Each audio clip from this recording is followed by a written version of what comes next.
بیت المعمور پر جا کر پیارے آقا علیہ الصلوۃ والسلام نے پھر جا کر دوبارہ جب نماز پڑھی تو فرشتے ساتھ تھے، فرشتوں نے اقتدا کی، اور مسجد اقصیٰ میں جب آپ نے نماز پڑھی تو تمام انبیاء اور فرشتوں نے پیارے آقا علیہ الصلوۃ والسلام کی آپ کی اقتدا کی۔ تو جب بیت المعمور پر تمام فرشتوں نے نبی پاک صلی اللہ علیہ وسلم کی اقتدا کی، آپ نے سلام پھیرا تو آپ کو دو طرح کے لوگ دکھائے گئے، آپ کو دو طرح کے لوگ دکھائے گئے۔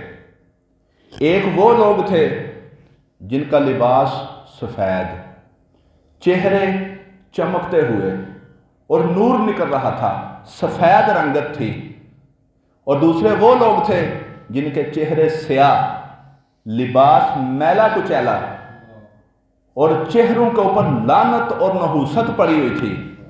پیارے آقا علیہ الصلوۃ والسلام نے پوچھا جبریل یہ کون ہے؟ تو پہلوں کے بارے میں جبریل نے عرض کی یا رسول اللہ یہ آپ کی امت کے وہ لوگ ہیں جو نمازیں پڑھیں گے اور نیک عمل کیا کریں گے۔ اس نمازوں کی وجہ سے اور نیک عمل کی وجہ سے ان کے چہرے بھی چمک رہے ہیں اور ان کے لباس بھی صاف ستھرے ہیں۔ اور دوسروں کے بارے میں حضرت جبریل امین نے عرض کی یا رسول اللہ یہ آپ کی امت کے وہ لوگ ہیں جو نہ نماز پڑھیں گے نہ ہی نیک عمل کریں گے، اور ان کے چہروں کے اوپر سے نحوست ٹپک رہی ہے۔ ذرا آج غور کریں کہ ہم میں سے کون کیا بننا چاہتا ہے؟ پہلے گروہ میں جانا چاہتے ہیں یا دوسرے گروہ میں جانا چاہتے ہیں؟ ہمارے آقا علیہ الصلوۃ والسلام کو 1400 سال پہلے یہ نظارہ دکھا دیا گیا تھا آپ کی امت کے لوگوں کا۔ آج ہم بار بار ماشاءاللہ کل حکیم صاحب نے بھی یہی ہمیں درس دیا تھا کہ ہمیں نماز میں بھی آنا چاہیے، نماز تراویح بھی پڑھنی چاہیے، اور نماز کی اتنی برکتیں ہیں کہ یقین کریں پورا مہینہ صرف رمضان اور مبارک میں نماز کی برکتیں بیان کی جائیں تو یہ مہینے کے دن کم ہو جائیں لیکن نماز کی برکتیں ختم نہ ہوں۔ اور اس کے علاوہ کہ پیارے آقا علیہ الصلوۃ والسلام نے جب اپنے صحابی کے سامنے درخت کے پتے جھاڑے اور وہ پتے جھڑنے لگے، آپ نے پھر اپنے صحابی سے فرمایا تمہیں پتہ ہے میں نے کیوں ایسا کیا؟ پوچھا یا رسول اللہ کیوں؟ آپ نے فرمایا اس لیے کہ جس طرح میرے ہلانے سے درخت کے پتے نیچے گر رہے ہیں، میرا جو امتی سچے دل سے نماز پڑھے گا اسی طرح اس کے گناہ نیچے جڑ کے گر جائیں گے۔ اتنی برکتیں ہیں، لیکن بے نمازی کے بارے میں تو یہ بھی آیا ہے کہ بے نمازی اگر کسی دریا کا پانی پی جائے تو اس دریا کے اندر نحوست طاری ہو جاتی ہے، بلکہ کئی بزرگوں نے دیکھا ہے کہ دریا کے اندر ہلچل مچ چکی ہے، جب مشاہدہ کیا تو پتہ چلا کہ ابھی تھوڑی دیر پہلے یہاں دریا کے اندر سے ایک چلو پانی کا منہ میں لے کر اس نے کلی کی تھی ایک بے نمازی نے، اس کی نحوست کی وجہ سے مچھلیوں کے اندر ہلچل مچ چکی ہے۔ ایک دریا کا پانی کھارا ہو چکا تھا، کھارا پتہ نا کسے کہتے ہیں؟ نمکین سا یا جو بد ذائقہ ہوتا ہے۔ وہ جب مشاہدہ کرنے سے پتہ چلا کہ تھوڑی دیر پہلے اس دریا کے اندر سے کلی کی تھی ایک بے نمازی نے، اور اس کی نحوست کی وجہ سے سارے دریا کا پانی یہ کھارا ہو گیا، اتنی نحوست ہے۔ ایک بستی اجڑ گئی، یہ بزرگان دین نے سارے واقعات لکھے ہیں، ایک بستی اجڑ گئی، جب مشاہدہ کیا تو پتہ چلا کہ یہاں سے ایک بے نمازی گزرا تھا، اس کی نحوست کی وجہ سے ساری بستی اجڑ گئی ہے۔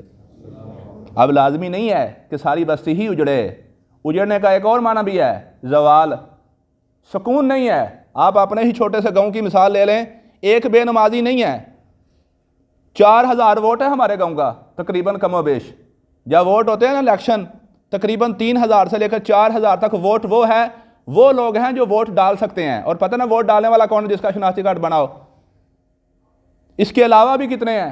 وہ سارے وہ لے لیں کہ جن کا ووٹ نہیں ہے، وہ بھی ہیں، چلیں وہ چھوٹے ہوں گے یا کسی اور طرح کے ہوں گے، باہر ہوں گے، جن کے ووٹ بنے ہیں تقریباً 3000 سے 4000 بندہ ہمارے اس یہ چھوٹے سے گاؤں کا، اور اس میں کتنے بے نمازی ہیں؟ ایک نہیں کئی۔ آپ یہ اندازہ لگا لیں کہ اگر ہماری مسجد میں 100 بندہ بیٹھا ہے یا بڑی مسجد میں 200 بندہ بیٹھا ہے، 100 دوسری مسجد میں بیٹھا ہے، کتنا ہو گیا؟ تقریباً یہی کچھ 400-500، تو 3000 یا 4000 میں سے باقی کدھر گئے؟ سارے بے نمازی۔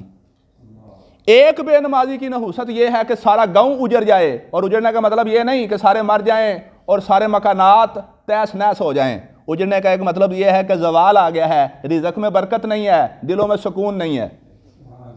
کیا ایسا ہے کہ نہیں؟ تو سمجھ لو یہ نحوست ہے۔ تو میں صرف یہ بتانا چاہتا ہوں کہ ہم نے کون سا گروہ بننا ہے۔ آج کسی کو کہہ دیا جائے لو بھائی تمہارا امریکہ کا ویزا نکل آیا ہے، صبح جلدی جاؤ اور پہلی فرصت میں اپنا پاسپورٹ بنا کے آ جاؤ، اور ہو سکتا ہے کہ اس ہفتے کے کسی دن وہ تمہیں باہر بھیج دیا جائے۔ وہ دنیا کے سارے کام چھوڑ کر پاسپورٹ آفس میں جا کر کھڑا ہو جائے گا، 2 گھنٹے لائن میں لگنا پڑتا ہے۔ جن لوگوں نے پاسپورٹ بنایا نا ان سے پوچھ لیں، چاہے وہ کسی عمرے یا حج کے لیے یا سعودیہ یا دبئی کے ویزے کے لیے یا کسی یورپ کے لیے، پاسپورٹ بنانے کے لیے کم از کم 2 گھنٹے لائن میں کھڑا ہونا پڑے گا اور وہ اس کو منظور کر لے گا۔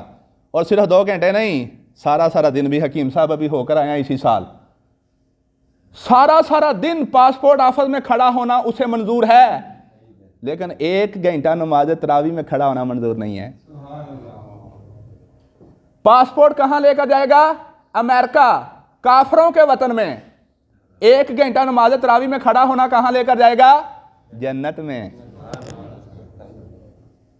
جو 1 گھنٹہ کھڑا ہونا ہمیں جنت میں لے کر جائے گا وہ منظور نہیں ہے۔ جو 5 گھنٹے کھڑے ہو کر ہمیں کافروں کے وطن امریکہ میں لے کر جائے گا وہ ہمیں منظور ہے۔ یہ نحوست نہیں تو اور کیا ہے؟ میں کس کو یار یہ باتیں بتاؤں؟ میں اپنا رونا کس کے سامنے روؤں؟ یار میں تو صرف بیان کر سکتا ہوں۔ اللہ نے اپنے پیارے محبوب کو فرمایا تھا محبوب پریشان نہیں ہونا۔ جب میرے آقا علیہ السلام 13 سال مکہ میں تبلیغ کی تھی آپ پریشان ہو گئے، 12 سال آپ نے مسلسل تبلیغ کی، پھر جب طائف کی وادی میں پہنچے لوگوں نے پتھر مار مار کر لہو لہان کر دیا، اور خون آپ کے پورے جسم سے نکل کر آپ کے پاپوش مبارک یعنی آپ کے جوتے مبارکوں کے اندر خون آ گیا تھا۔ اس وقت اللہ تبارک تعالیٰ نے پھر اپنے پیارے محبوب کو سکون دینے کے لیے اپنی بارگاہ میں بلایا، یعنی معراج شریف کے موقع پر۔ اور پتہ ہے 13 سال تبلیغ کرنے پر جب پیارے آقا علیہ السلام نے پریشانی کا ذکر اپنی زبان سے نہیں کیا، صبر کی انتہا تھی۔ وہ تو اللہ دیکھ رہا تھا کہ میرے محبوب اس وقت پریشان ہیں، لیکن صبر کی انتہا یہ ہے کہ اپنی زبان سے پریشانی کا اظہار نہیں کیا۔ اللہ نے خود فرمایا محبوب پریشان نہیں ہونا، وما علیک الا البلاغ المبین، آپ کے ذمہ صرف بیان کرنا ہے، ہدایت دینا میرا کام ہے۔ وہ میں دیکھوں گا کہ کس کے دل نے آپ کی بات کو قبول کیا ہے۔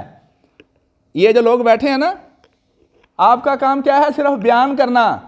وہ پھر میں دیکھ رہا ہوں کہ آپ کی بات کو کس کے دل نے قبول کیا ہے، اسے ہدایت دے دوں گا، اور کس کے دل نے نہیں قبول کیا چلو بھائی گمراہ ہی رہو، فی طغیانہم یعمہون، ساری زندگی اپنی گمراہی اور سرکشی کے اندر بہکتے چلتے پھرتے رہو۔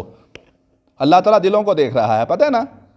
مجھے نہیں پتہ دلوں کا، میں چہرے دیکھ رہا ہوں، اللہ دل دیکھ رہا ہے۔